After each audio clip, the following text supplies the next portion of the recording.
Tem o quê?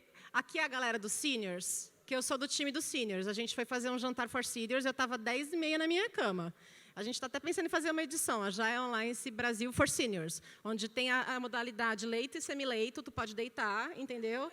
E tem serviço de bordo ali, tu fica recebendo as comidinhas. Quem curtiu a ideia do Já é Online Brasil for Seniors? Ó o meu crowd aqui, por isso que a gente está aqui às 9h15 da manhã. Vocês entenderam? Ô, gente, bora lá dar aquele bom dia para gente que sai da cama de manhã cedo, com pilha, para vir compartilhar aqui esse espaço. Feliz agora? Bom dia! Bom dia! Nós somos poucos, mas nós somos foda. Eu vou brigar comigo depois, mas beleza. Então, estou aqui hoje, mais uma vez, para falar com vocês. Eu só acho que este apresentador, para variar, não está funcionando. Pronto, então agora foi. Deixa eu dar um back para a gente voltar aqui. Começando de novo, gente, vamos falar ali da Kanbanize, ou Kanbanzine, como aparentemente todo mundo sabe que eu chamei. Eu tentei me esconder na minha vergonha, mas não foi possível. Kanbanize, a TQI e a Flomatica, que são os nossos patrocinadores title aí, que ajudaram muito a gente a fazer esse evento acontecer. Temos também os nossos patrocinadores Diamond, os Josilistas, a Fotworks, a Dell Technologies, que vocês já conheceram também ontem, tem o Content Space acontecendo, e os vídeos, obviamente, que vocês já estão vendo por aí. Agora vocês vão ver mais uma vez conosco o vídeo do nosso patrocinador, os Agilistas da DTI. Solta o vídeo, galera. Produção.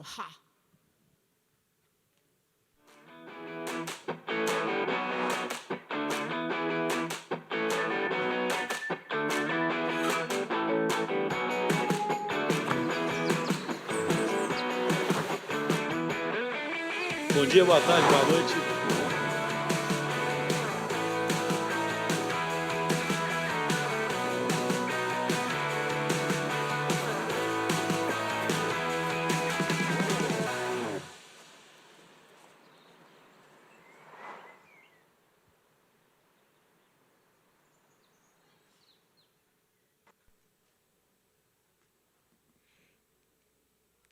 Dois recadinhos antes de eu descer do palco. Um, porque eu sou uma criança e eles me deixaram falar. E dois, porque é importante. Então, vamos primeiro no um. A próxima sessão, palestra, será em inglês. Então, se você precisa de tradução simultânea, por gentileza, vá buscar. E como a gente é ágil, a gente vai pegar alguns e trazer para cá, porque a gente é ágil. Então, tá bom. Para vocês poderem estar ouvindo, mas né, se você realmente precisa, pelo menos levanta a mão para a gente ter uma visibilidade e poder estar entregando para vocês. O segundo ponto, que na minha opinião é o mais importante, só dizendo, é que hoje vai ter caça ao tesouro. A gente teve a ideia ontem à noite. E aí, galera, eu preciso que vocês, primeiro, preciso contar com o fofoqueiro que existe em cada um de vocês. Vocês estão vendo que o povo está tudo de ressaca. Então, quando essa galera de ressaca chegar, vocês precisam contar que hoje vai ter caça ao tesouro. Beleza? Posso contar com vocês para fofocar? Distribuírem a palavra do caça ao tesouro? Ótimo! Segundo ponto. Para a gente conseguir fazer isso funcionar, porque nós não temos sistemas de áudio lá fora, a gente vai precisar fazer um negócio chamado Hands Up, Time's Up. Todo mundo sabe o que é isso? Não? Show! Vamos lá. Quando você vê alguém com o braço levantado, você vai fazer duas coisas. E você vai fazer nessa ordem. Primeiro, tu para de falar. Segundo, tu levanta o braço. Por que que nessa ordem? Porque se você ficar fazendo assim, não, sim, eu concordo, super legal, bacana, etc. e tal, não funcionou. Porque o que a gente está querendo buscar é uma sala com 400 ou 300 seres humanos ficarem em silêncio, para a gente poder distribuir as regras da caça ao tesouro. Então, a gente vai precisar contar com vocês também para policiar os amiguinhos. A gente vai fazer a polícia do Hands Up, Time's Up hoje. E se o amiguinho estiver falando quando você estiver lá com a mão assim, você faz assim. Tá bom? Posso contar com vocês para isso também? Para ajudar a gente a conseguir fazer silêncio e fazer a brincadeira ficar divertida? Muitíssimo obrigada. E agora, com vocês, Nath.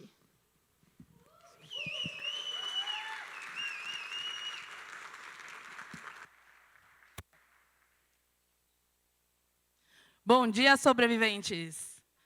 Eu sou da galera sênior também, então super top, viu, a sugestão, inclusive.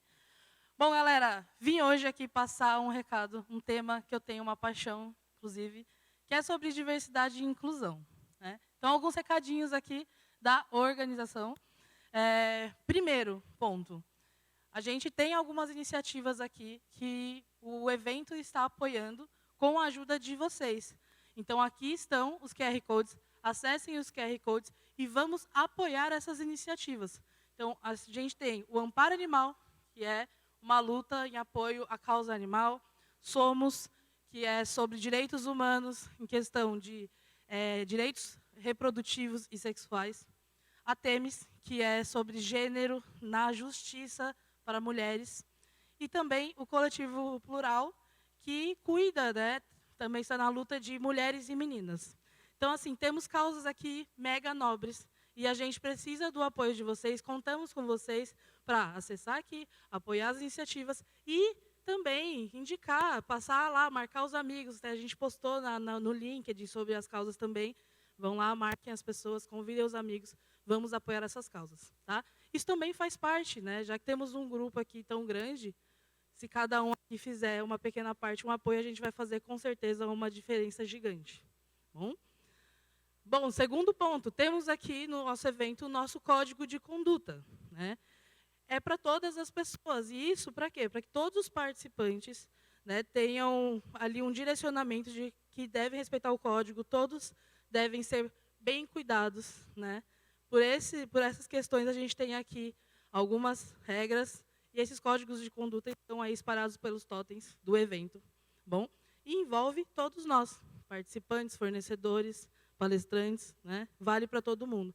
E é para zelar por cada um de nós, bom, pelo respeito a todos. E aí, tem também um formulário para indicar qualquer relato de infração a esse código. Bom, então, precisou, viu alguma coisa, não é só, aconteceu comigo, presenciei algum ato também, pode indicar que a equipe vai ajudar, vai fazer o apoio para intermediar qualquer situação que precise. Bom, isso é para garantir também a segurança de todos nós aqui. E aí também nós temos aqui as ações de diversidade e inclusão feitas para o evento. Né? Nós tivemos aí várias pessoas olhando para esse tema, mas lembrando que esse tema não é de um grupo de pessoas. Esse tema é de cada pessoa que está participando desse evento. Né? Então, houveram algumas ações, e a gente está trazendo aqui para dar transparência para vocês, para incluí-los também nessa onda. Né? Então, o que tivemos no evento? 50% de desconto para pessoas com deficiência na compra de ingresso, uma das ações. Um manual para que os palestrantes tivessem orientações e boas práticas para palestras inclusivas.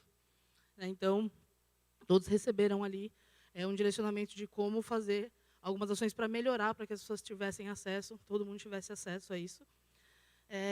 A diversidade foi também um critério na formação do time tático, né, para que a gente tivesse diversidade ali de pessoas em várias questões. Tá? Também tivemos mapeamento de dados demográficos para a seleção das palestras. Então, a gente tentou reproduzir a nossa população dentro das palestras, para que a gente tivesse uma amostra das pessoas, né, dentro do ramo de palestrantes também. Tá? Então, uma ação mega importante. E aí também tivemos o mapeamento de diversidade dos fornecedores contratados. Tá? Isso é bem importante, tá? A gente não está olhando só para o espaço, a gente está olhando para o sistema como um todo. E aí, nos fornecedores, a gente conseguiu priorizar pequenos fornecedores, então 90% é um número bem alto, e também o mercado local do estado do Rio Grande do Sul. Né? Então, 70%. É um número bem alto também. 57% são empresas fundadas por mulheres. Muito importante. E 14,3% desses fornecedores estão desenvolvendo política de diversidade e inclusão. Então, isso é muito bacana. Isso quer dizer o quê? É o nosso compromisso de olhar para o sistema e pensar como que nós podemos melhorar o sistema, criar um sistema que seja mais justo e que seja bom para todos. Isso que é mega importante. E aí, como um baita puxão de orelha meu aqui, que cheguei e não me dei minha audiodescrição, eu vou finalizar com a minha autodescrição. Então, eu sou a Nath Lima, eu sou uma mulher branca, de estatura média, gorda, estou usando óculos, roupa preta com uma camiseta interna branca, tenho cabelo preto, curto, e é isso. Passei os recados. Galera, lembrando, o tema é um tema nosso, então conto com vocês também. Passei aqui um recado, vim representar, mas contamos com todos vocês para apoiar esse tema mega importante. Bom dia, bom evento para todo mundo.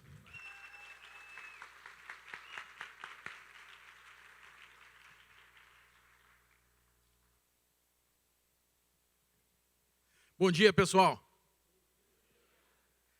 Bora falar do que a gente reservou para o último dia da Agile Brasil 2022.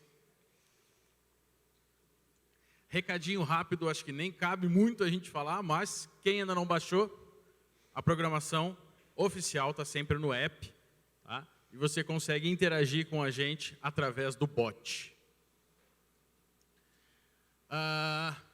Conhecem já?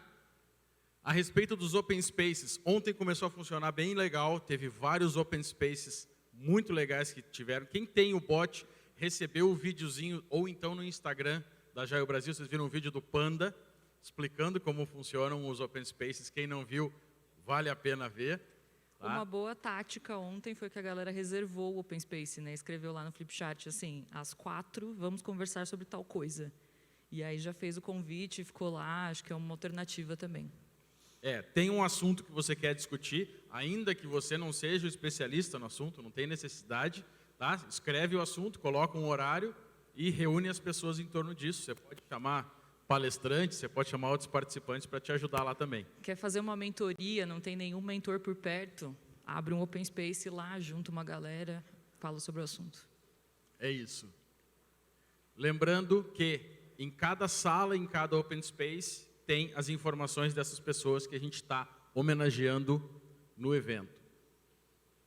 O Mentory Corner está lá no mesmo espaço que ele estava ontem, tem as fotinhos, então vocês conseguem ver quem são as pessoas que estão disponíveis e sobre o que elas vão falar. Conversem com a pessoa do tático que estiver lá perto do totem do Mentory Corner, que ele vai conectar você com a pessoa mentora. Último dia para ter mentoria gratuita com grandes nomes da agilidade que estão sentados do seu lado e os que ainda não chegaram porque ficaram até mais tarde, mas estarão durante o dia.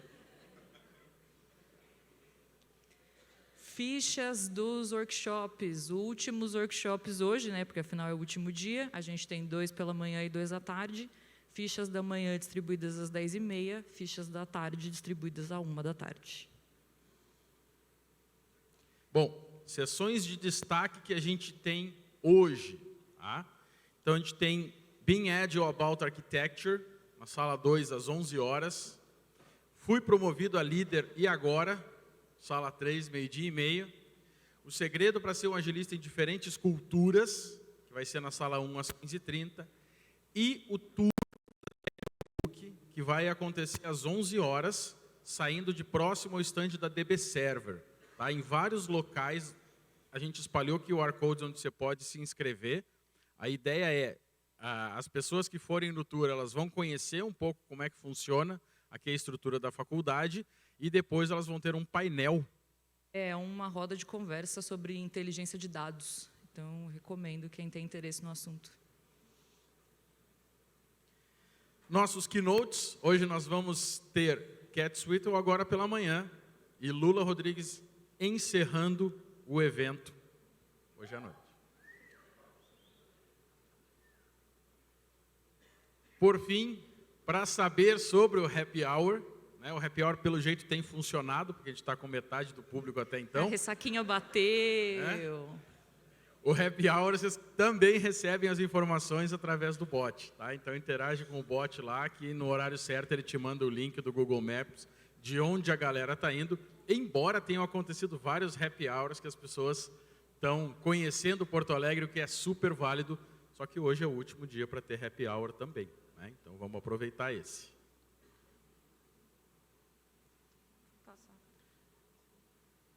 Hashtags. Um dia sem atrasos. E vamos melhorar essa contagem. Bora, é bom galera! que no próximo já vai ter 1 ano, né? Sem atrasos. né? E é isso aí, gente. Muito obrigada. Fiquem com o vídeo depois com a Cat. Vem construir com a gente o universo digital, ágil, data e tech do maior ecossistema de moda e lifestyle da América Latina. Unimos dados, tecnologia e pessoas de diferentes lugares do país e do mundo com um mesmo propósito: encantar a todos.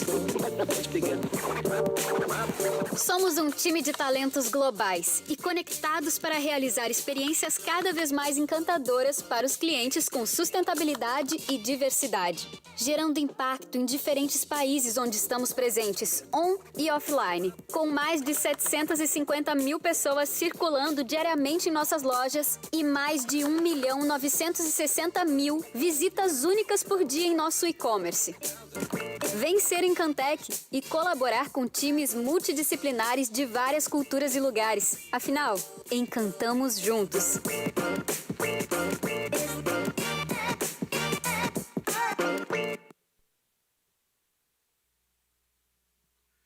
Bom, pessoal, sem mais delongas, abrindo o nosso último dia, a nossa Keynote, Cat SWETEL.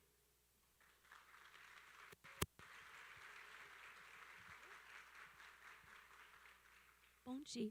Bom dia. My Portuguese is very bad, so I'm not going to try a lot of it. Sorry. Okay.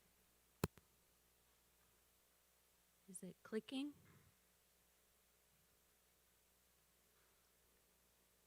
Is the presentation there somewhere? Okay. Yeah, there we go.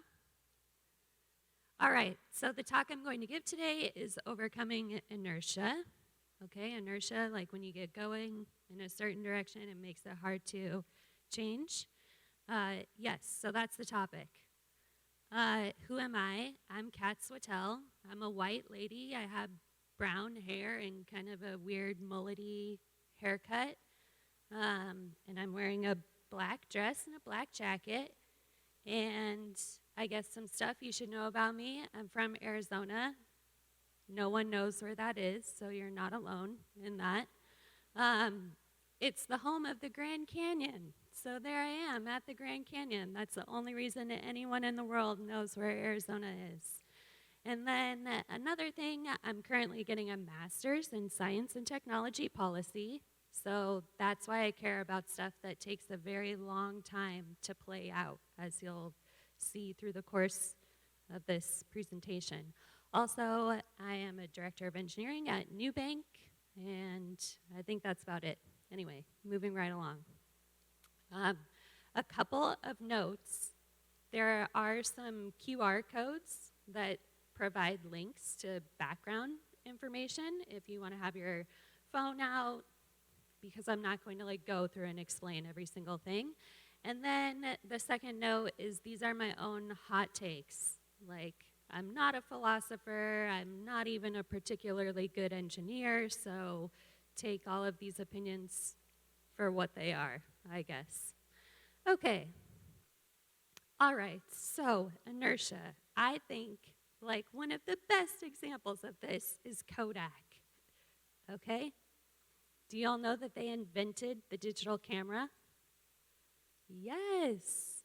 Amazing, right? Kodak, as in bankrupt Kodak, invented the digital camera.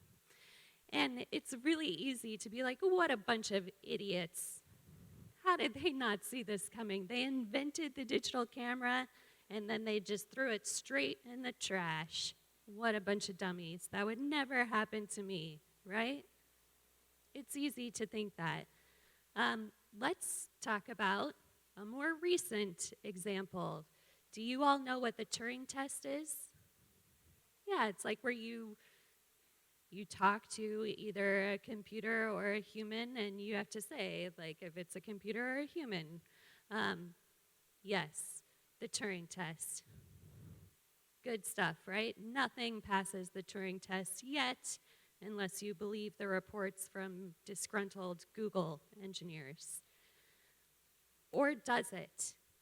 So I'm going to show you an example here okay? And I'm going to warn you ahead of time that there's some not very nice language, and I did remove some of the imagery from this because it was bad.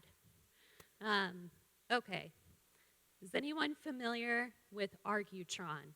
Have you heard of Argutron before? So a few years ago, this person called Sarah Nyberg, she created this bot called Argutron. This was after Gamergate. If you don't know about Gamergate, that was where some people on the internet decided that they really hated some women in game development and they were going to cause a huge ruckus about it. That's basically it. So it was a lot of online harassment and things like this. Kind of playing into that, Sarah Nyberg, who was a victim of Gamergate, came up with this bot called Argutron that just tweeted ridiculous stuff, like word salad jumble of words, just to see what would happen. And there were people on the internet who were like enraged by some of these word salad tweets and started arguing with the bot called Argutron, okay? Its name is Argutron, as in an instrument that argues, right? It's in the name. You should probably know it's a bot. But people start arguing with it, right? And they argue, some of these arguments, they're arguing with a bot that is, it's not intelligent, right? It's just tweeting random things in response. They argue with this bot for some of them days. And finally she says, yes, as the name says, it's a bot. And people are so outraged, they're wanting to sue her for like stealing their time because they spent so much time arguing with a bot. Are all of those people idiots? I don't know, right? Like, I'm not really sure. But does this bot pass the Turing test? Like, a lot of people thought that they were arguing with a human being, and does the bot actually need to have intelligence, or do we imbue it with our intelligence? So if you were looking away due to the language and stuff like that, it's gone. You can look back now. And some people, at this point, lots of people will say, well, it's just angry people. Angry people play into this. It's obviously not, because if you go Google right now how to spot a bot, there will be over 80 million results, okay? It can't be 80 million results for just a small group of idiots, can it? Probably not. And people are having these really human experiences interacting with bots. Like there's this story of someone who fell in love with a bot, right? We are having these really human interactions with non-human things. So why is that? It's because it's really easy for us as humans to believe what we are conditioned to believe, right? So we are conditioned to believe that there are people out there who are going to interact with us in a certain way, and then it doesn't really require that other entity to be that, because we, in our own minds, can make it that. It's also really hard to see what you're not looking for. If you're not looking for a bot, then you're not going to see one, right? And if you're not looking for digital to overtake film, then you're not going to see that. And this, the linked experiment here, is another great example of this, okay? If you've never seen this, these researchers get together, these people, they're passing a ball around, they tell the observers, please count how many times the ball is passed between these people, okay? And so they're passing the ball around, and meanwhile, a guy in a gorilla suit walks through the people that are passing the ball around. Then afterwards, the researchers say, okay, how many times did they pass the ball, and how many gorillas were there? And people didn't even see the gorilla because they're so focused on counting how many times he passed the ball that no one asked about a gorilla, and so you don't see it. So we're all we're primed to see certain things. And I think that is really key in how we think about inertia, right? Because we're primed to consider certain things, and it makes it really easy to just keep going in one direction. So how do we get to this point where we only notice certain things? What decides what we notice? I like to think about this, which is the ladder of inference from Chris Argyris, and it basically says that there's a whole world of reality and facts out there, and you won't perceive all of it. Like, your head would explode, right? If you could perceive all of it, you would be doing nothing but perceiving. You wouldn't be able to think about anything else. Then there's this selected reality, and then there's interpreted reality. So now we're starting to notice things, right? We only notice certain things about our environment, and we only make sense of some of those things. Based on that, we make certain assumptions, and we draw conclusions, we form beliefs, and then finally, after filtering through all of that, we take action, okay? So we have the whole world, and then there are the things that we notice, and then there are the things that we actually think about, that we form beliefs, we draw conclusions and form beliefs, and then there are the actions that we take. And sometimes it gets messed up, right? Like, I could be like, well, it's dark in here, and my belief about the world is if it's dark somewhere, it must be night. And so here we are at the closing keynote. That would obviously be a wrong conclusion to draw. And maybe if I drew that conclusion, I would take a weird action, like bring a beer up on stage with me. I don't know. But this is how it filters through, right? So we have the whole world, and then we end up with a limited set of actions based on what we can perceive. I should mention that I'm gonna stretch the ladder a little bit. So the rest of this is not from Chris Argyris. It's me putting words in Chris Argyris' mouth, okay? Yes. So our worldview decides kind of what we notice, okay? So we're born into a certain set of circumstances, we receive a certain kind of education, and that affects what we notice, and then that affects how we act. The tricky thing is, all of us are coming from different circumstances, right? We're born into different families, we're born into different situations, we receive different schooling, different things happen to us. So we think this is objectively true about the world, but somehow our worlds don't quite overlap, right? Because we're all coming from a different place, different things are happening. This is good and bad, and I'll use an example to illustrate. What is a bank? I work for a bank. Surely I should know what a bank is. It's a surprisingly tricky question to answer, okay? Starbucks. Do we know what Starbucks is? A coffee shop, right? Yeah.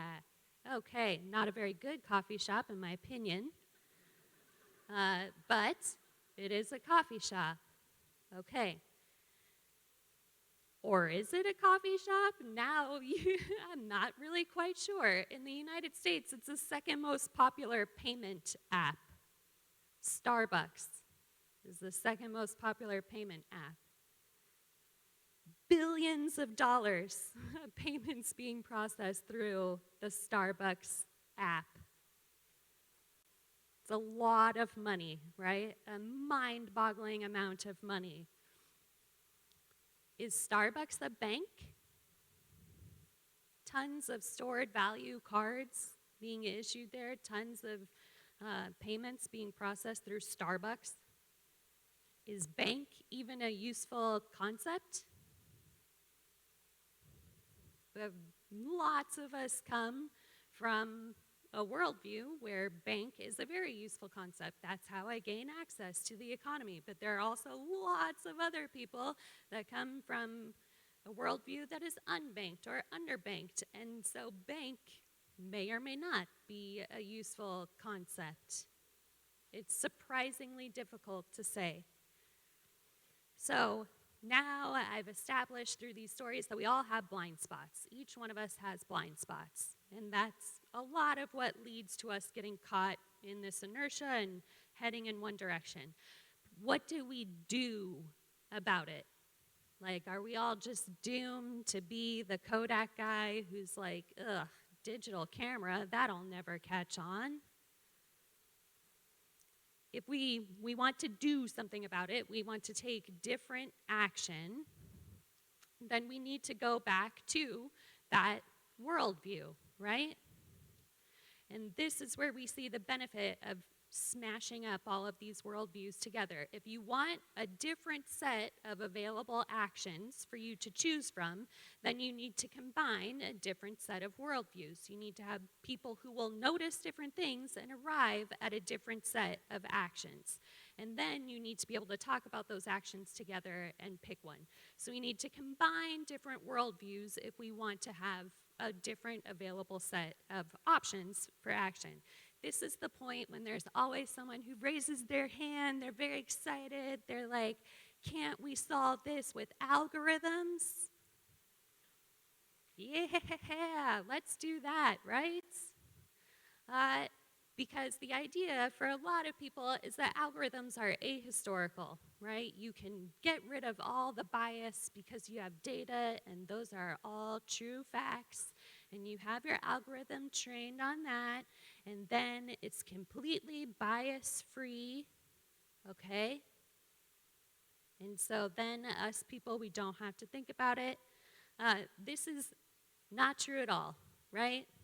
Not true at all, because in an algorithm, we are just committing ourselves to one bias instead of many, right? So you can't just automate away this problem. Just because you want to ignore history doesn't mean that it makes it go away.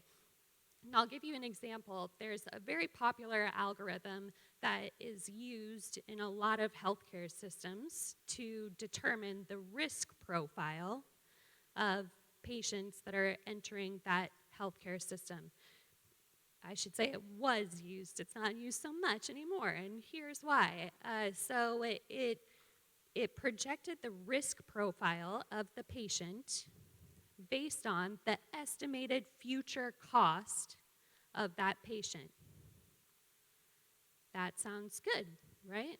That should be based on like how much they are going to cost the healthcare system in the future. That's probably somehow linked to how sick they are, except for it's not, right? There's tons, it was trained on data, historical data that had all that bias baked in. So that algorithm disadvantaged, put people at a lower risk profile who historically did not have so easy access to healthcare. They cost less, but that's because they receive less healthcare. It has nothing to do with their actual health, right? So it ended up really, especially in the United States, of course, disadvantaging Black and brown people who had historically less access to the healthcare system. And so it said lower risk profile. Perfect. So instead of getting rid of the bias by just going by the numbers and just going by the data, it actually made the bias worse, right? Because it took out the human element where people are making decisions based on their expertise and based on the exchange of information and experience between human beings. So obviously, I work in software development. It's not like, oh, I think we should get rid of computers because they can only be biased. But automation is not a way for us to avoid the traps of inertia, okay? And I think this, especially for those of us who are technologists, is something that is really important for us to consider. People who are underserved by the current system have a good idea of where the risk lives in that system, right? And say, the risk is there. If you are an unbanked or underbanked person historically, then you probably have a good idea of where the risk lives in banking, right? And if you, we could say this about any number of different things, right? Oh, bad. I don't know what happened to this. Anyway, yes, but people who are underserved by a system are often well positioned to imagine the disruption of that system, right? Because you can see it from the outside and you can kind of say, if there was a system that looked like this, it would work for me. The corollary of that is that people who are well served by the current system often can't imagine anything but that system, right? Why would you? People are always like, oh, that's because people, privilege, they're all just bad, fat cats sitting up there. No, think about this logically. If your friend, like, their career has been awesome, they've done all these amazing things, and then they came to you and said, I'm going to stop doing all of that. I'm going to do something just radically different, even though I have this beautiful life. You would be like, whoa, are you feeling okay, right? It's not because people that are well served by the current system are evil or anything like that, but why would you imagine something different than what is currently serving you very well? The things that you do are going to reproduce that system. How many of you have ever been part of a total rewrite of a software system? I have. I've been a part of many of those, unfortunately for me, right? Let's just rewrite the whole thing. Let's throw it in the trash and start from scratch. And what do you end up with? The exact same thing, but in a different language. We switched out the database. All of this Rust reads a lot like Java, right? Yes. That's because we, the people that have been well served, we're collecting our paychecks, everything, life is good. Even when you go in with the intent of disrupting that system, I'm sorry, my friends, but you are primed to recreate that system. And here is some proof for you. Does anyone know what is significant about this number, 21 million? This is the limit on the number of Bitcoins that will be in the world ever. Why does that number exist? No reason. There's no reason, right? In the digital world, we don't need scarcity. It doesn't inherently exist in the digital world. It's just that we are programming scarcity into the digital world because we don't know how to exchange value, create value, and exchange value without the idea of scarcity. There's no reason for this to exist in the digital world. So as we think about, we're creating all these, there's a session on the agenda today that's about designing for the metaverse, right? That sounds cool.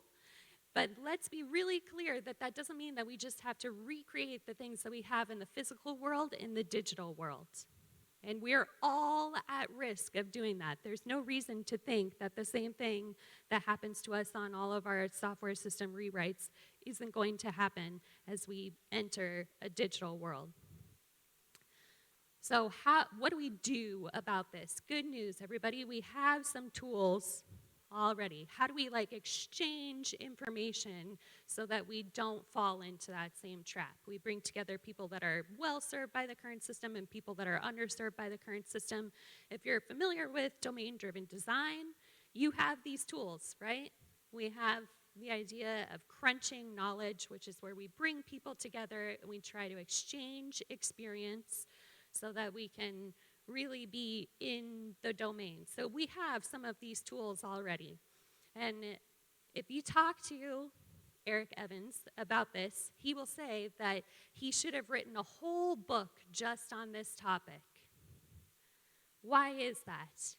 Because it's deceptively, it sounds really easy, but it's actually very difficult to do this. And why is that? Because it's actually extremely difficult for us to exchange experience when we're coming from different points of view, different worldviews. And that could be just because you have tacit knowledge of the things that you do, and it's hard for you to actually think about them and articulate them. But there is also this idea. Some people are marginalized when it comes to the way that we actually create narrative tools for exchanging our experience. There's a dominant narrative, and we're all kind of using those tools to try to describe our experience. And the example that a lot of people give when they're talking about this topic is postpartum depression. So there's an idea of what a good mom is. And a good mom, like, pops out a baby and is like, oh, this is the best thing ever. Life is wonderful now, right? But actually, there's this other experience where a lot of people suffer from depression after having a baby. And you might think, I'm a terrible mom. I should be excited. The story is, I'm supposed to be very excited about having this baby.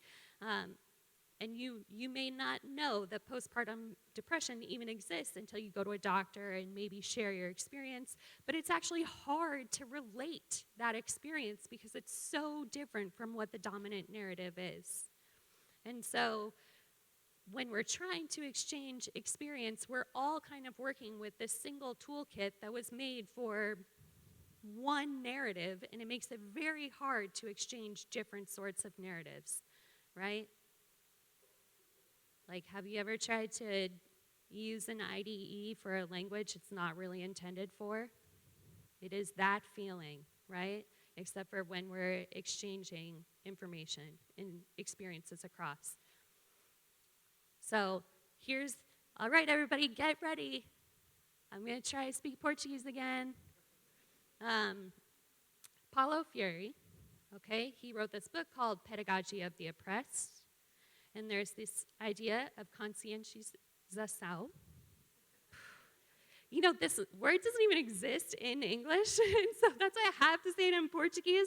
Like, the rough translation is awareness, but that's not actually a direct translation. I was like, let me find a different language that I can translate it to. Nope, there are no direct translations. So, very fun time for me. I also read there are like some English authors that tried to make up words to be a direct translation, and they're harder to say than this word. So I just didn't even attempt that. But this is like the process of waking up, like becoming aware of your experience. And that's what we need, right? Like in the postpartum depression story, part of it is that you're alienated from your own experience until someone gives you the words and says, okay, no, now you can gain access to your own experience. And that is what we need, right? We all have to labor after this so that we can have awareness of our own experiences. Because simply by the narrative tools that you have, you may not have access to your own experience. This is the crappy thing, right? That without that, even someone who is underserved by the system could be doomed to repeat it just because you don't even have the words to describe the way in which you are marginalized by that system. I don't know what's up with this formatting. Sorry, it's just like off the screen. Anyway, yes. So people who are underserved by the current system are well positioned to imagine something that is not that system, but only when they can become aware of the ways in which they are underserved by the system, right? I had this experience, so I used to travel for work with my friend all the time, and I would always have these like rules in my brain of how to pick a parking spot, okay? And we'd work these really long days, so I would always want something that is in view of the most number of people and under a light, so that when I leave and it's dark, I'm not getting into a dark car and lots of people can see me, so that if whatever happens, I can scream my head off and someone can run over or just ignore me, but see me at least. Yes. So I would always rent the car, I'd pick the parking space, and finally one day he goes, "Why do you always pick the shittiest parking space?" It's like, I picked the best parking space. What are you talking about? He said, it's always super far from the door, all of this stuff. He's complaining. And I said, well, why would I want something that's close to the door? There's no lights by the door. But by him asking me those questions, I started to realize that was not normal at all. I don't know how I got to be like an adult human being and just thinking like, everyone picks a parking space this way. He's like, I don't think about any of that. I'm just trying to get the closest parking space to the door. And it was like, I didn't even realize the things that I had to think about in my life that he didn't think about at all, right? And so it was only by that, where we had this dialogue, that I became aware of the situations that I was in, right? I was alienated from my own experience until he started asking me these questions about my experience. So that's the process, right, that we need to go through if we want to avoid inertia and create something better. Someone has to ask that question. So where do we go from here? Good news, everybody. Our industry is still very young, right? It's a very young industry. We're babies. We're just at the beginning. Hasn't been around that long. So now is the time. You're here at the very beginning, so you have this way disproportionate impact. We're setting the stage for what's going to come for a very long time afterwards. So you have the power right now to make this industry very different. The first thing, this is a tough one for Brazilians. Sorry. You have to say no thanks. Just try it sometime. Okay? There's some performance appraisal thing that you don't want to do as a manager. Say no thanks. There's a rewrite that you think, I'm not into it. It's a terrible idea. What happens if you just say no thanks? Are people really going to be that angry at you if you politely say, oh, no, thank you? But a lot of times people don't realize you have the option in a lot of situations to say no thank you. That is an option. And sometimes people will say, sorry, but you have to do it if you want to continue to work here. But a lot of times people will say, I didn't even realize that was an option, just to say no thank you. I would also like to say no thank you. Let's all say no thank you together. So the first thing that I think you can do is just say, no thanks. Let's try it together, right? Everyone, no thanks. All right, yeah. The second thing is do the hard work of imagining. It's very easy to just say, oh, I wonder what money would look like in the digital world. Let's make it exactly the same as it is in the physical world, but with cooler images. Do the hard work of imagining. Do the hard work of imagining what it's like to be someone else. Do the hard work. Ask the questions out loud. It's really difficult, actually, to imagine something that has not existed before. It's extremely difficult. Do the hard work of imagining. Find things that prompt you to imagine. Talk to people who are not like you. Do something that's hard. And then at this point, what if you were, instead of allying yourself with the most powerful part of you in the current system, you pick the most marginalized aspect of yourself? Like, I am a white woman, as I said at the beginning, right? So in my work, I can ally myself with whiteness. That's an option. Or I can ally myself with being a woman. That's another option. So my prompt to you is just think about what aspects of your experience you might currently be alienated from. Notice when things feel harder or more awkward or difficult.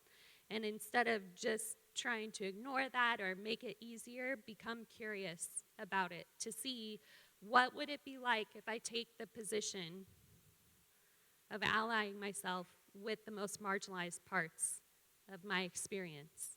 And this could be anything, right? It doesn't have to be some grand thing, but just what are the parts of your experience? Start noticing when you feel awkward or you feel bogged down or you feel, what is it about that? That's a good indication that somewhere in the system you are underserved. Some of you who know me know that I hate Socrates. I'm glad he's dead. I'll say it. Yes. In tech, we love Socrates. We're like, oh, we got to be logical. Let's interrogate this problem. Do you know what they did to Socrates? They killed him for being irritating. Okay? It doesn't take a lot of experience to imagine how somebody could be wrong. They could be wrong in an unlimited number of ways. It takes a lot of imagination to imagine that they are telling the truth, that they are being truthful to their own experience. It's really easy to just write people off. What an idiot. They're lazy, right? It takes a lot of imagination to say, I'm going to start from the place of that person is telling the truth and try to find the ways in which they are telling the truth. That is what takes hard work. That is what takes imagination. So this is the end. I'm so thankful that you had me here. Even though my Portuguese is so bad, I'm really thrilled to be here. I'm so happy that I got to spend this time with all of you. I really, really appreciate it. I'm super thankful. If you want to know more, of course, I'm like obligated to say this. If you want to know more about working at Nubank and working with me, I currently have positions up there, so you should check it out. And definitely let me know if you have questions. But I'm so thankful for spending this time with you, and we have time for questions now, right? And you can ask in English or Portuguese because I've been assured that someone will translate for me. So does anyone have any questions out there? One guy's hand went flying up.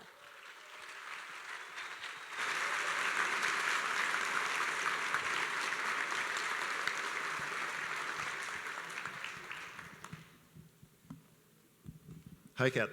Thanks a lot for the talk. I'm Jiba, and I have worked with younger people that were starting their career as software developers, and they were underserved by the system of older, more senior developers that weren't that good developers, right? But they benefit from the system. And very much based on Evans, as you mentioned, and Paulo Freire, we started asking questions about that, especially in book clubs, and they started questioning these more senior developers, and it benefited them a lot. Do you have like examples where you apply these concepts and what were the benefits of it?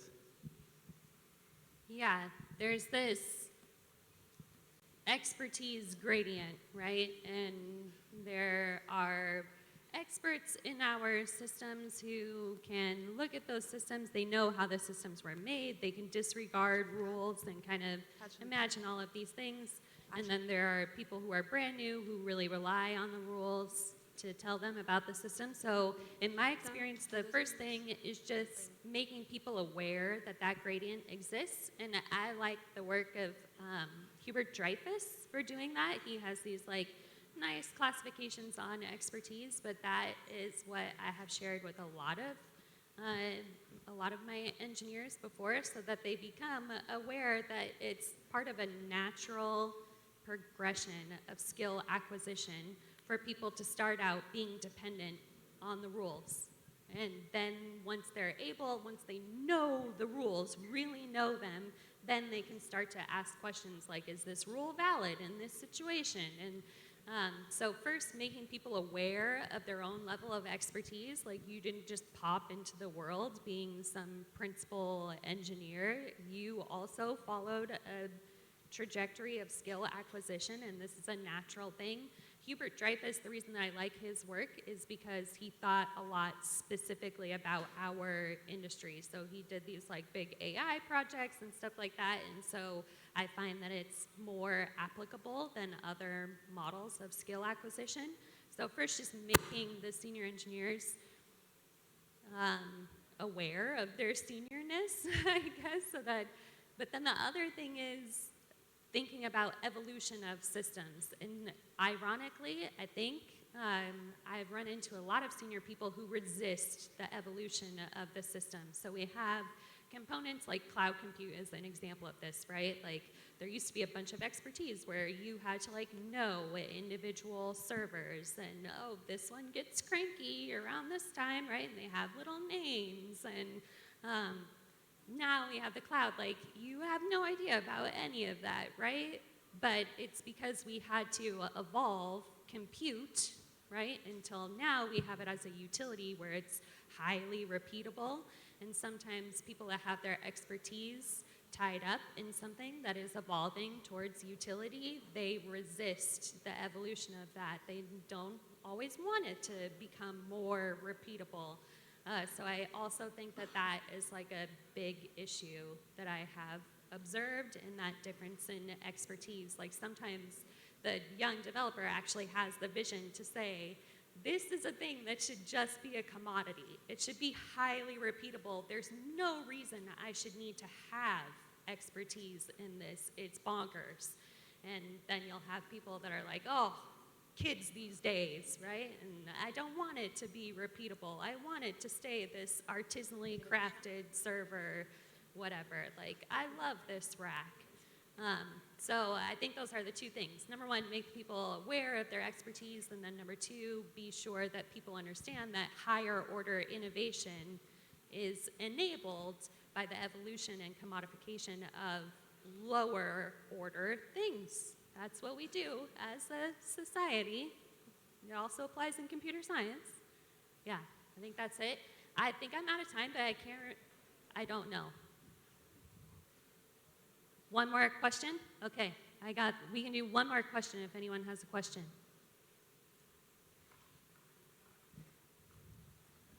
Of course, it's like the farthest away person.